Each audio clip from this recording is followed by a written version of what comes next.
AP group 2 మెయిన్స్‌లో భాగంగా మనం target group 2 mission institute test సిరీస్‌లో దాదాపుగా 104 ఎగ్జామ్స్ పెట్టుకున్నాం ఇప్పటి వరకు కూడా.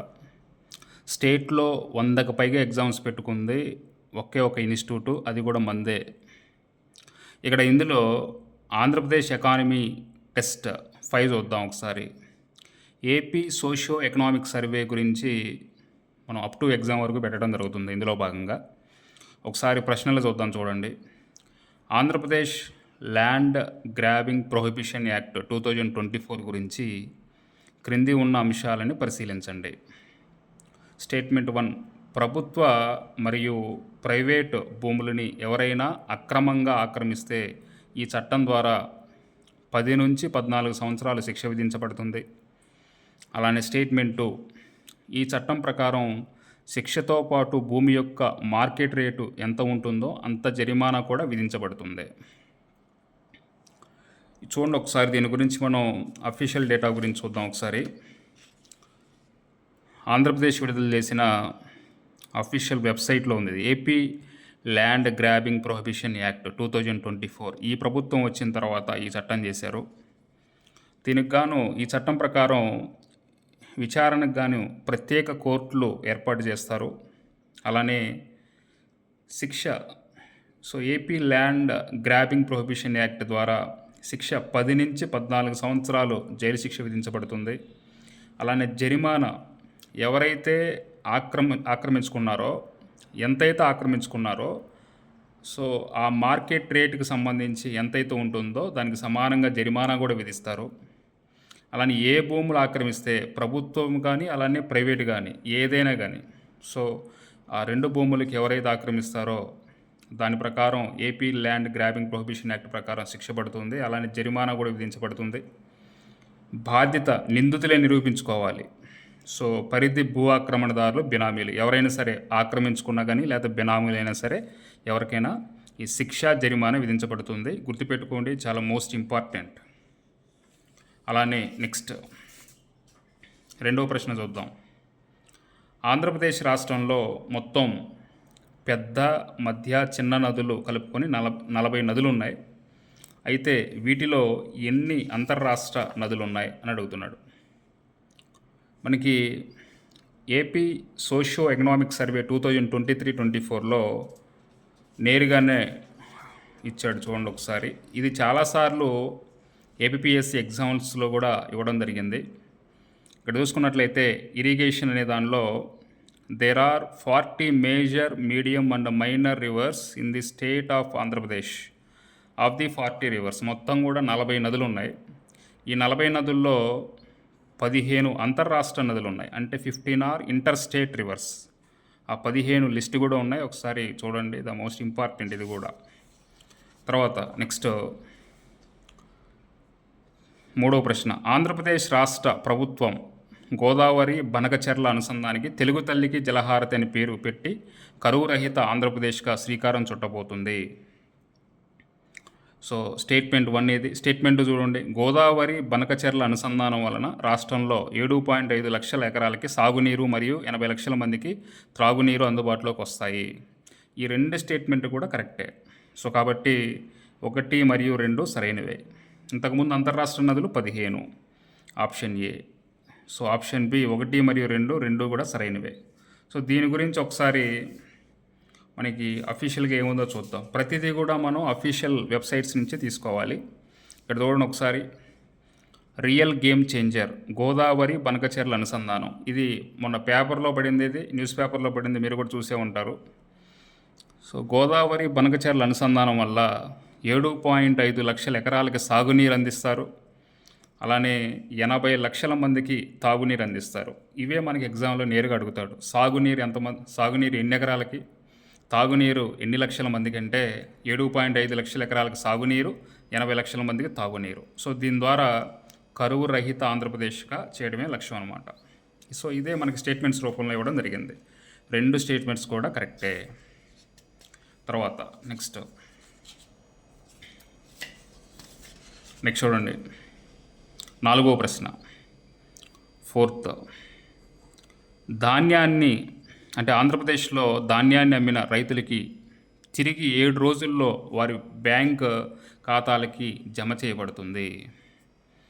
స్టేట్మెంట్ 1 ఇది. 2023-24 ఖరీఫ్లో వరి ధాన్యం సేకరణ విషయంలో రాష్ట్రంలో తూర్పుగోదావరి జిల్లాలో టాప్లో ఉంది.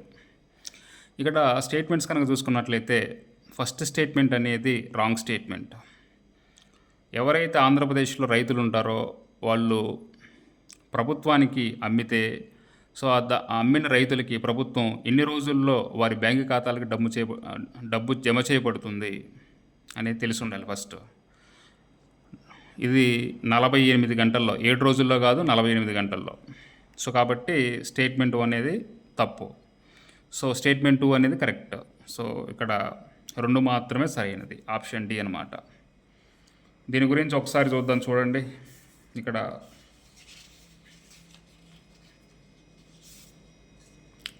Record paddy procurement as of December 2, 2024, 2024 December 2 కనుక చూసుకున్నట్లయితే ఫార్మర్స్ పేడ్ వితిన్ 48 hours చెప్పుకున్నాం కదా, 48 గంటల్లో తిరిగి వారి ఖాతాల్లో జమ చేయబడుతుంది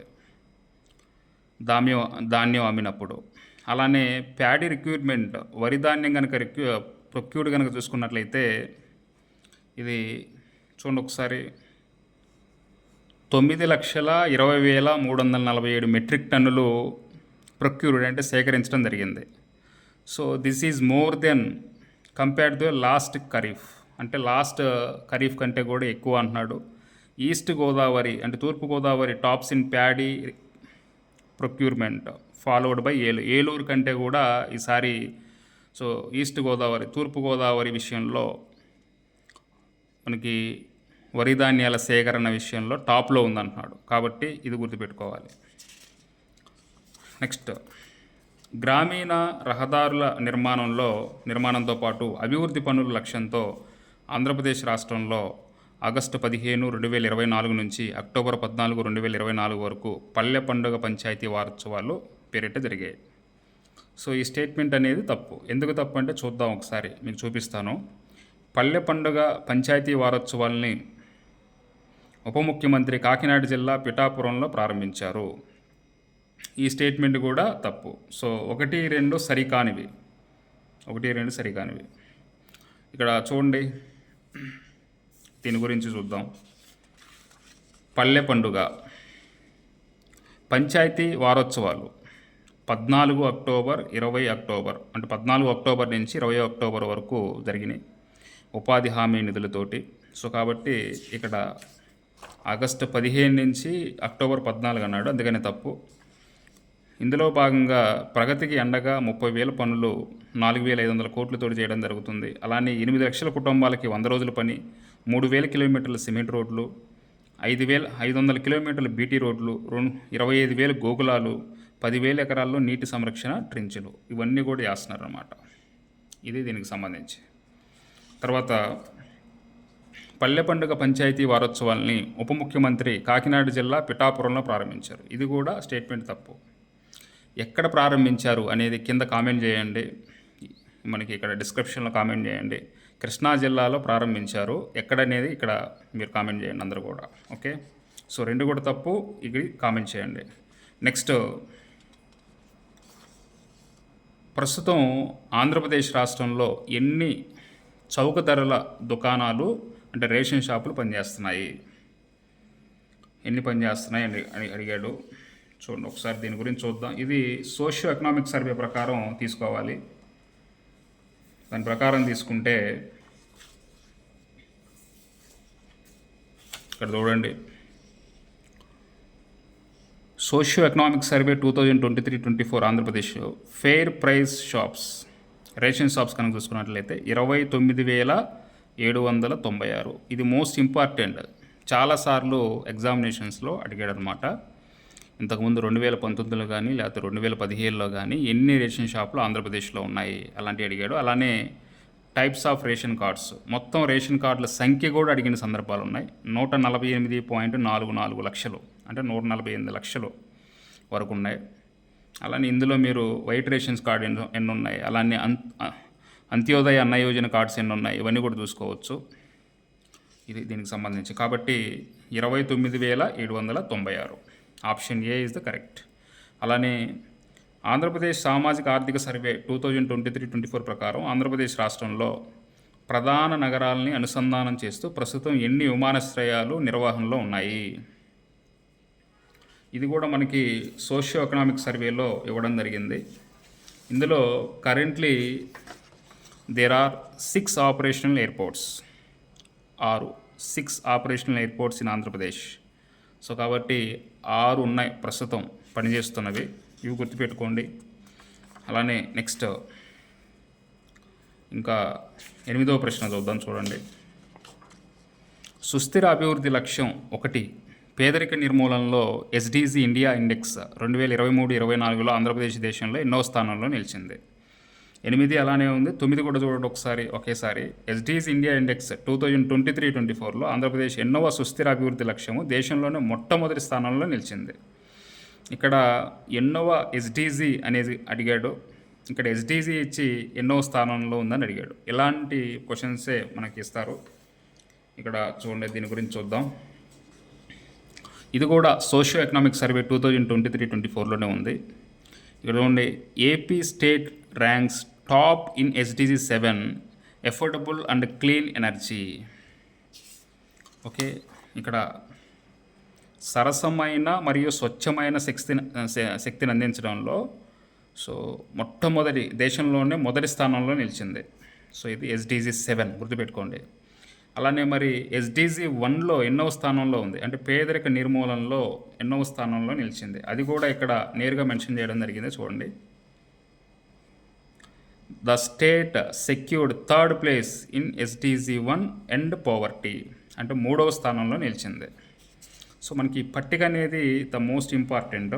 సో దీని గురించి అడుగుతూ ఉంటాడు మనకి ఇక్కడ నేరుగా మెన్షన్ చేసాడన్నమాట. సో ఎస్డిజి 7లో టాప్లో ఉంది, ఎస్డిజి 1లో 3ర్డ్లో ఉంది. అలానే ఎస్డిజి 14 అంటే లైఫ్ బిలో వాటర్, అందులో మనం 2nd ప్లేస్లో ఉన్నాం. ఇది గుర్తుపెట్టుకోండి. ఇక తర్వాత next final question. NMEO oil palm సాగు కింద దేశంలో ఆంధ్రప్రదేశ్ ఎన్నో స్థానంలో ఉంది అంటే national mission for edible oil palm, దీని కింద దేశంలో ఆంధ్రప్రదేశ్ ఎన్నో స్థానంలో ఉంది. ఇక్కడ మనకి ఎడిబుల్ పామ్ ఆయిల్ గురించి అడుగుతున్నాడు. సో ఇక్కడ ఒకటే గుర్తుపెట్టుకోండి, జస్ట్ పామ్ ఆయిల్ అయితే ఆంధ్రప్రదేశ్ మొదటి స్థానంలో ఉంది. అలానే ఎడిబుల్ ఆయిల్ పామ్ విషయంలో దీనిలో 2వ స్థానంలో ఉంది. ఇది కూడా మనకి ఏపీ సోషియో ఎకనామిక్ సర్వేలో దొరుకుతుంది ఇది. So thank you.